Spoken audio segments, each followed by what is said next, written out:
This is a tutorial for the Data Safe Harbor database. This is the first screen that opens when you open the application.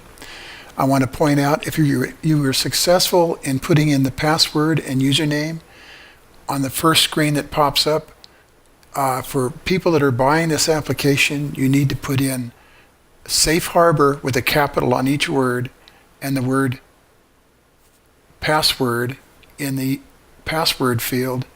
When you open up the application using that login, it will immediately ask you to change your password. So you would change your password at that point, and then the application will be secure and you will not have anybody else being able to log into it using the initial entry data that was put in it. Okay, let's look at this screen. We're on the initial screen when the application opens up, and it is the video help and the Safe Harbor database, or DB for database. And the application, what we're going to do is we're going to show you the videos. There's one more to be added, which is the one I'm recording as I speak. When this one's done, it'll indicate how you can use this screen and the tips about how to use this screen.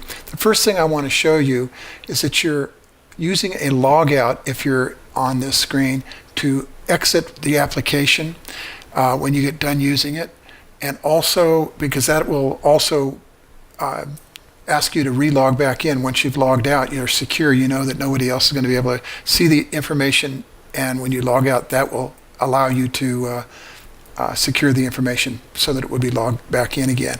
Show in browser, what that means is if you're using this on a Mac, Windows, or the cloud, this will immediately pop up this screen where when you're on the iPad and iPhone, if you click on this and then click over here, it's going to bring up the screen and it's going to have the two videos. There will be three of them.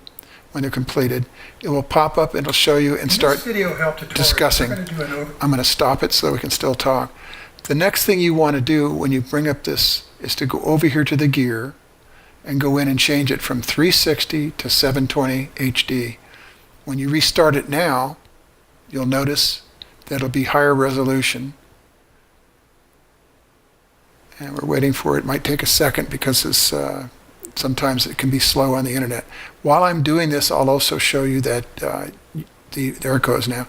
What I want to show you is that you can scroll up just like if you were on YouTube, and you can expand this information to read or make comments about what you read on this application and leave them just like if you were on YouTube. In addition, you can take this 4-arrow just like you do in YouTube, and you can raise the size of the screen up. And of course, when I restart it now, it's going to reformat it for 720 HD. And it might take a second. There it goes. In this video help tutorial, we're going to sometimes it takes a few seconds before it actually kicks in. Database application. It actually kicks into the higher resolution. In fact, it may have slipped back to it did, back to 360, so you might have to reset it again. It should stay once it's running and you're actually viewing the application. Now, as I was saying, if you needed to see this in a browser when you're on the Mac, Windows, or cloud version, you would click this and it would immediately open up a browser on your whatever browser you're using, Safari or Chrome or something of that nature. So let's go ahead and go back out of here. We're going to reduce it back down again. And obviously you can click on the next video, and that'll start the next video. And if there's three of them, just pick the one you want to go to. In this video help tutorial, what we're going to do is on the Data Manager screen. Okay, it's now doing the Data Manager screen and the screen usage for all these different entities. And when we did this application, you'll see that we created a set of fields. They're called popovers, and they have data on them, and that's going to be explained in the video. Okay, so those are the tips on how to use this screen. You can actually go to YouTube from the screen within here if you wanted to, but I suggest that you just leave it to the tutorials and don't try to play it in here, because within the application there are ways to go to different websites, and it makes it quite easy to use them within the application. The next thing you're going to want to do from this screen is go over and click on the Data Manager screen, and that'll take you to the first screen in the application, and that's the one you were actually viewing in the tutorial. And then it explains how to use these screens all the way through, and then all of these, and then everything in the menu options. These are single click screens that you can go to just by tapping on them on an iPad or an iPhone.